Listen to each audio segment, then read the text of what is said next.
Hello friends, welcome to short hand smart learning. प्रस्तुत है OP Shukla dictation. Start.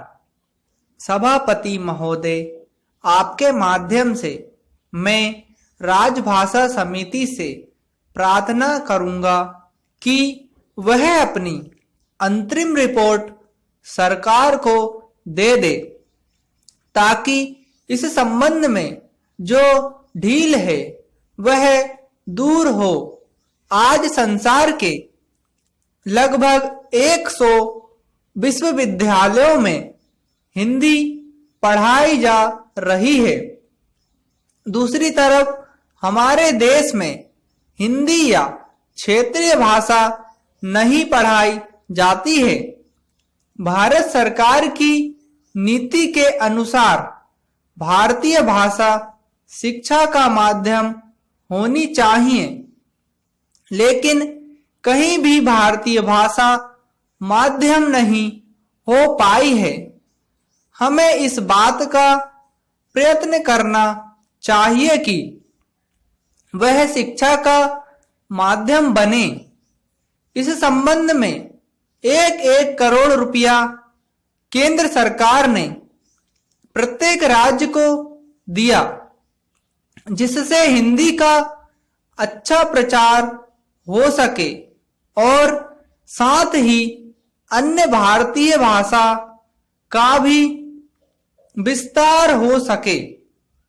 किंतु लगता यह है कि उसकी गति बिल्कुल धीमी हो गई है। इसकी भी जांच पड़ताल होनी चाहिए।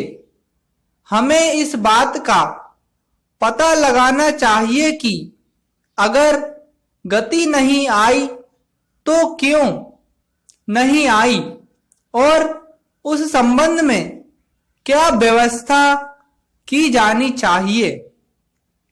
सभापति महोदय, संयुक्त राष्ट्र संघ की एक सभा हिंदी भी होनी चाहिए।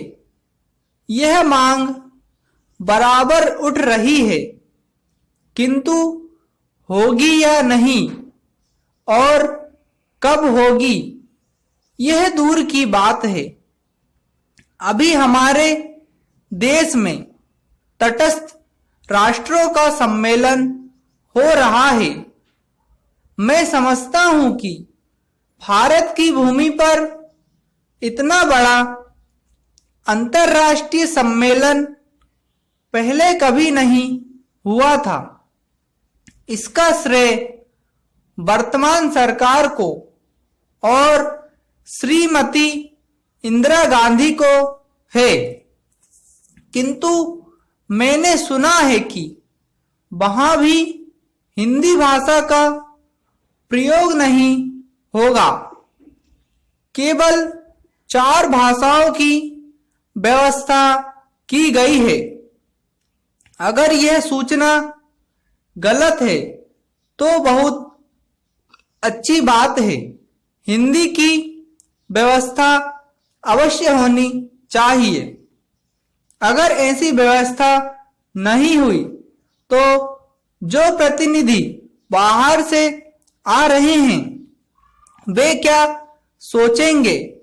जिस देश की अपनी भाषा नहीं होगी उसकी क्या उन्नति हो सकती है। इसमें भारत के ही नहीं बल्कि बाहर के भी प्रतिनिधि आ रहे हैं। उनमें से बहुत से हिंदी जानते हैं। मैं सरकार से कहना चाहता हूं कि हमारे पास सुविधा है और साधन की भी कमी नहीं है। इसलिए मैं सरकार से प्रार्थना करूंगा कि कम से कम तटस्थ राष्ट्रों के सम्मेलन में हिंदी की व्यवस्था होनी चाहिए। मैं यह भी कहना चाहता हूं कि हिंदी के संबंध में जो कानून बने हुए हैं उनका पालन अवश्य होना